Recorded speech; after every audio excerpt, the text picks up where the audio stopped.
বঙ্গভবনে যখন কলঙ্কিত ইতিহাস সৃষ্টি হচ্ছিল, বঙ্গবন্ধুর কিছু সহচর বেঈমানি বিশ্বাসঘাতকতা করে বঙ্গবন্ধুর রক্তের উপর পাড়া দিয়ে শপথ গ্রহণ করছিল, তখন এই জাতির চার নেতা মৃত্যুর জন্য প্রস্তুত হচ্ছিল।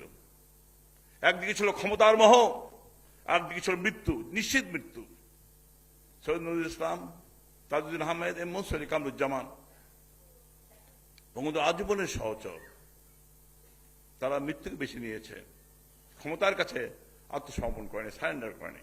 এই চার জাতীয় নেতা ইতিহাস যতদিন থাকবে, দুনিয়া একটা মতো বিরল ঘটনা যে তার নেতার সহকর্মীরা জীবন দিয়েছে, কিন্তু লোভের কাছে, মৃত্যুর কাছে আত্মসমর্পণ, ভয়ের কাছে আত্মসমর্পণ করেনি এই জাতীয় চার নেতা। আমরা যারা রাজনীতি করি, আমরা যারা রাজনীতি করবো, তা সবসময় অনুসরণ করতে হবে চার নেতাকে। বঙ্গবন্ধুর জন্য, নেতার জন্য আদর্শের কিভাবে জীবন দিতে হয় তা প্রমাণ করেছে চার জাতীয় নেতা। তাই সুধীমণ্ডলী বলতে চাই, আওয়ামী লীগ একটি পরিবারের মতো। আওয়ামী লীগের পরিবারের সবচেয়ে বড় নেতা হলো আজকে আমাদের বঙ্গবন্ধু কোনো শেখ হাসিনা, যিনি জীবনকে বাজি রেখে 19 বার মৃত্যুর মুখোমুখি হয়ে এই বাঙালি জাতিকে কলঙ্ক মুক্ত করেছেন। সমস্ত বাঙালি জাতি কৃতজ্ঞ আছে বঙ্গবন্ধু কোনো শেখ হাসিনার কাছে। আপনার শহীদ পরিবার, সমস্ত পরিবার কৃতজ্ঞ আমরা শেখ হাসিনার কাছে। এই কারণে তিনি অসম্ভবকে সম্ভব করেছেন।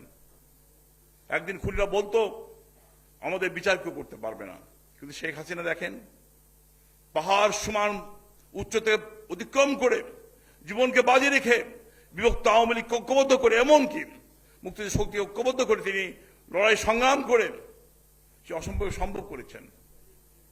রক্তক্ষরণ বন্ধ করেছে শহীদ পরিবারের, শুধু 75-এর খুনিদের শহীদদের নয়, 71-এর শহীদদের রক্তক্ষরণ বন্ধ করেছে শেখ হাসিনা দুর্জয় সাহস নিয়ে বঙ্গবন্ধুর মতন। তাই সমগ্র জাতি কৃতজ্ঞ তার কাছে। তাই বলতে চাই, আমরা যে আওয়ামী লীগ পরিবারের সদস্য, আমাদের সামনে একটাই লক্ষ্য, বঙ্গবন্ধু অসমাপ্ত কাজ শেষ করার জন্য যে দুর্জয় সাহস নিয়ে শেখ হাসিনা আমাদের নেতৃত্ব দিয়ে যাচ্ছেন, তাকে সবল করতে, সহযোগিতা করতে হবে। এটাই হবে আজকে আমাদের 3 নম্বরের শপথ অঙ্গীকার। আপনাদের সবাইকে ধন্যবাদ। জয় বাংলা, জয় বঙ্গবন্ধু।